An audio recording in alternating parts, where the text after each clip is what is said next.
What's up, my dudes? Alrighty, we need to come in here and talk about this Tomac Twitter drama that's been going around. So, this is crazy, guys. I mean, I don't think anybody would have expected this in any kind of way. This was total blindsided.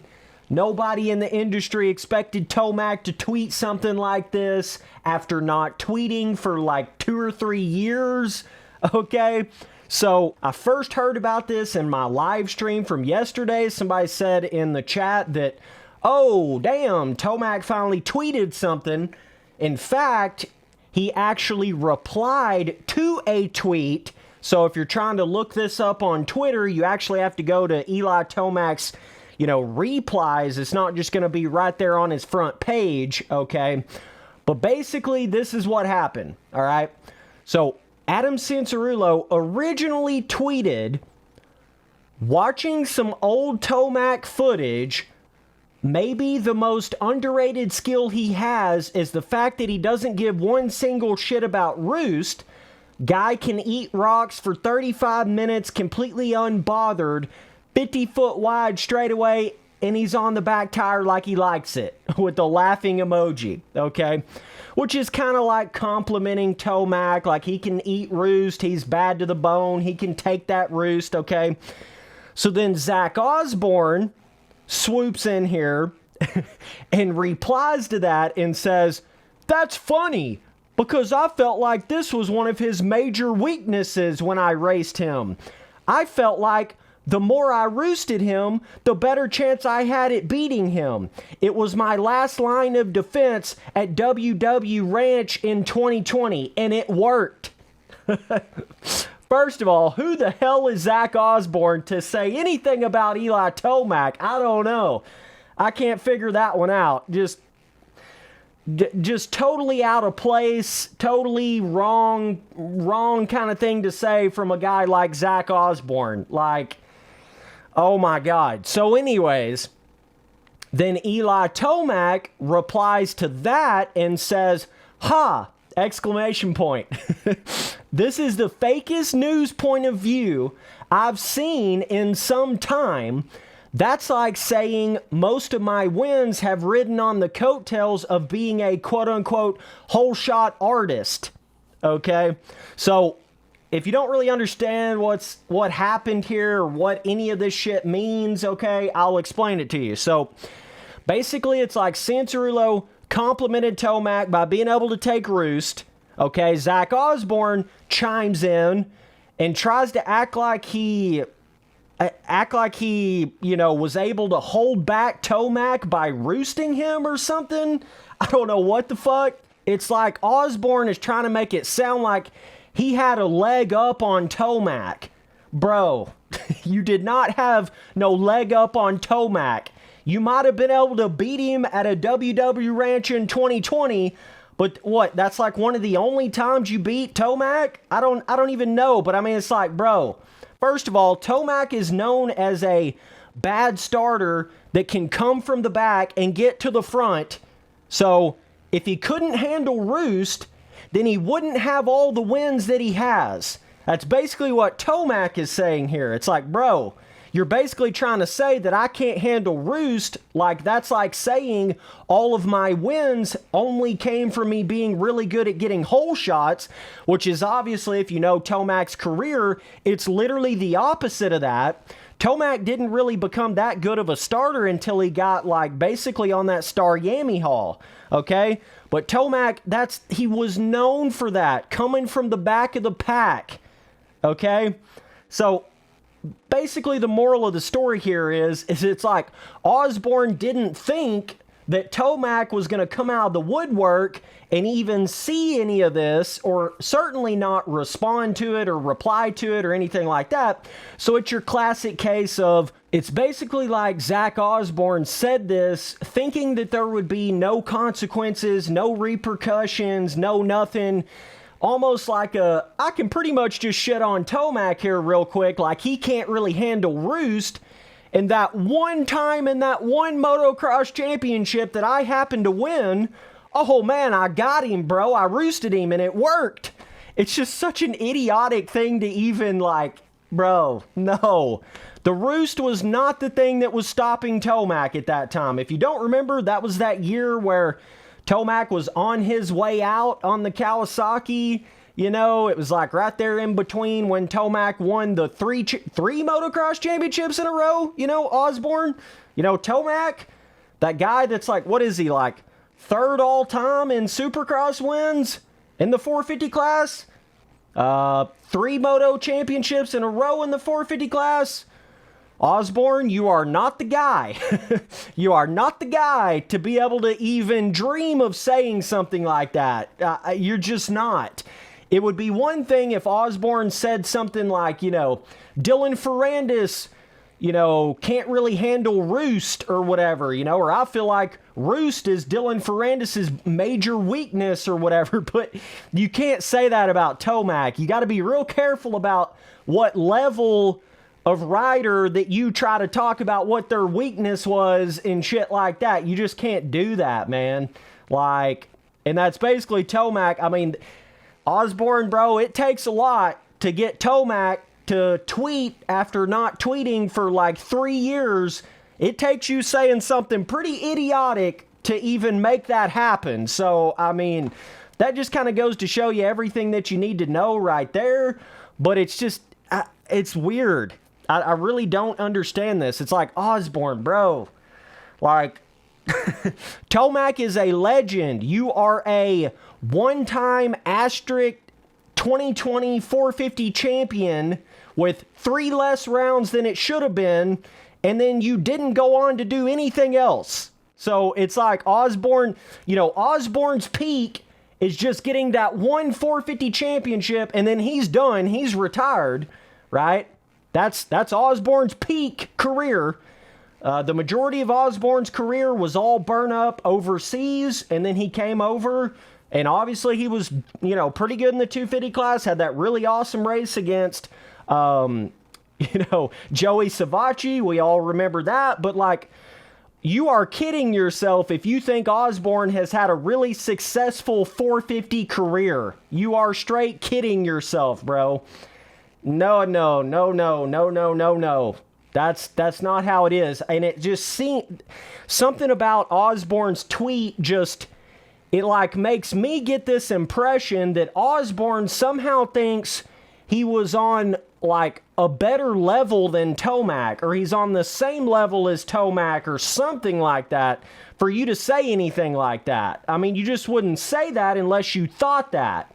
You know, you wouldn't swoop in there when Adam Cianciarulo's really just trying to compliment Tomac, and then Osborne just swoops in there like, that's funny, bro, because I felt like that was his biggest weakness. What? That's not even, like, true. That's not even, it's like, bro, what kind of high horse, big head do you have to get to try to say Tomac, his big weakness is he can't handle roost because of that 1 year? Let's not talk about all those other years that Tomac was completely dominating the 450 class in motocross. Let's not talk about any of that. No. Let's just talk about that one time at WW Ranch in 2020. Yeah, bro. It's just weird. It's like this weird... It's kind of like... Let me give you a good example here, okay?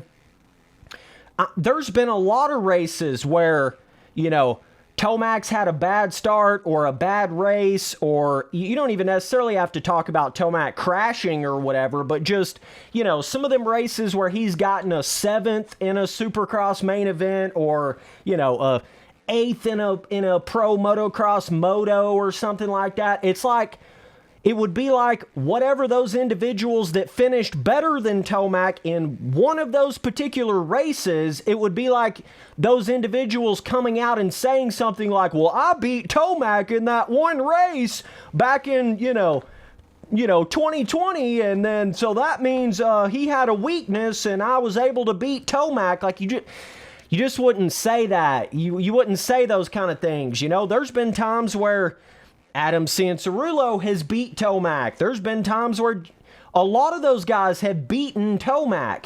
it does not mean they have the right to talk about Tomac having a weakness or, you know, like they're better than Tomac because they roosted him more in a race. Like, you don't get the right to do that just because you beat Tomac at one point in one time. Now, if you have more on your resume than Tomac, you know, like if you're a Ricky Carmichael or something, then it's a little bit more understandable. You know, you're a little bit more on that kind of a level.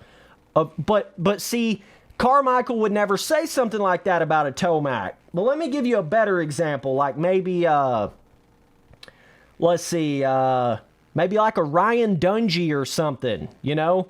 Dungey's got a lot of championships, a lot of stuff. Him and Tomac are on a similar kind of resume, you know, with wins and championships.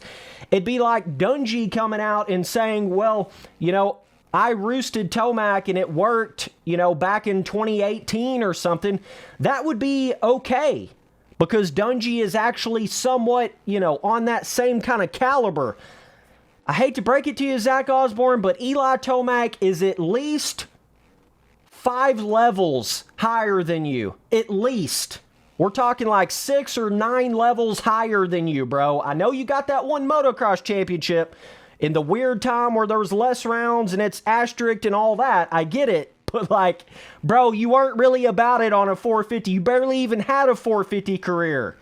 You barely even had a 450 career. I need to go look up how many wins does Osborne have, like, total in 450 class? I'm just curious. Oh, and by the way, let's point out the obvious here. Spency Boy Turley, I don't have any wins or anything on any of this shit, right? But I don't even have a foot in the battle. You know, I don't even race with these boys. So I can talk about it from a very distant, you know, sort of area. But if you're a direct competitor of Tomac, that's where you got to be careful. Because you're acting like you are something above him. I'm just telling you that's the way it comes off. So let's see. Zach Osborne, 450 class results. Let's just take a little gander. I'm just curious. I see some GNCC shit here. So yeah, if you go back to WW Ranch in 2020... that's one of the wins that Osborne had. He's got a win at WW Ranch on a 450. He's got a win at Red Bud on a 450. Oh, and that was the same year where they went to Loretta Lynn's for 3 of the rounds. 3 of the rounds they went to fucking Loretta Lynn's. That was not a normal motocross championship. And if you think it is, you are insane. That's why I put the asterisk beside it. They went to Loretta's for 3 of the rounds, and they had 3 rounds less than what they normally would have. That wasn't even a normal motocross season. So, Osborne, you need to be real careful.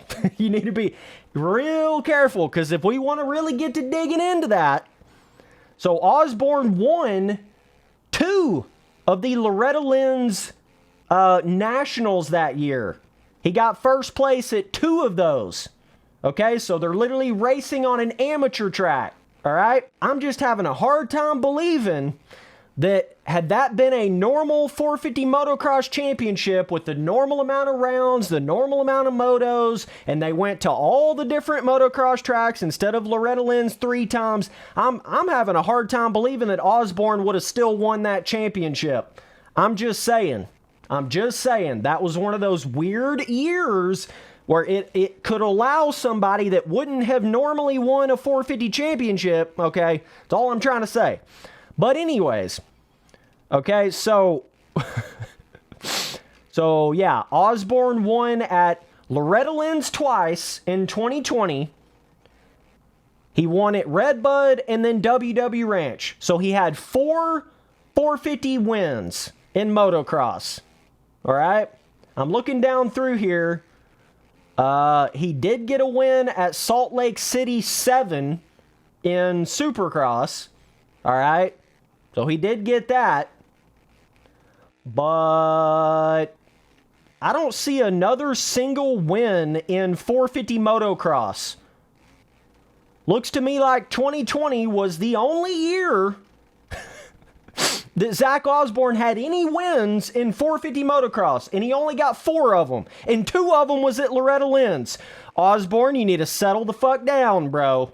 You need to settle the fuck down, bro. You are not the guy to be talking about roosting Tomac, and you got him or some shit like that. No. What happened here is Tomac replied with that, and then I think Osborne replied to Tomac and said something like, fair enough, or something like that. He basically just admitted to getting absolutely smoked online, dude. Trigger finger turned to Twitter fingers. Throttle fingers turned to Twitter fingers, bro. Oh, man. Be sure to go follow up Spency Boy on Twitter. You know, Spencer Turley, no spaces and no capital letters. Go follow me up on Twitter. Every once in a while, I'll tweet some stupid-ass shit. But, yeah, that's basically the drama here. I'm going to lean a little bit more towards what Adam Cianciarulo was saying. Just kidding. I'm going to lean way more towards what Adam Cianciarulo was saying about Tomac. You know, I'm gonna believe Tomac can handle some roost.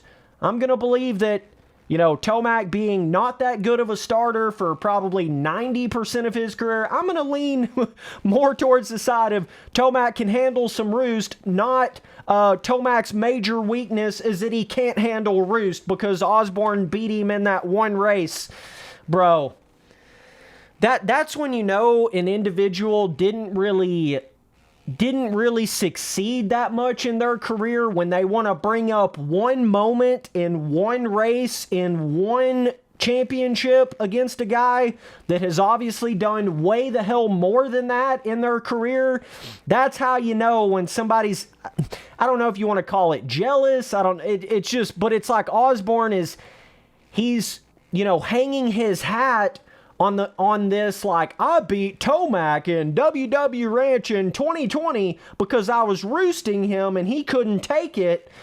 It's like you're trying to make Tomac look like a sissy or something. You know what I'm saying? That's the way it comes off to me.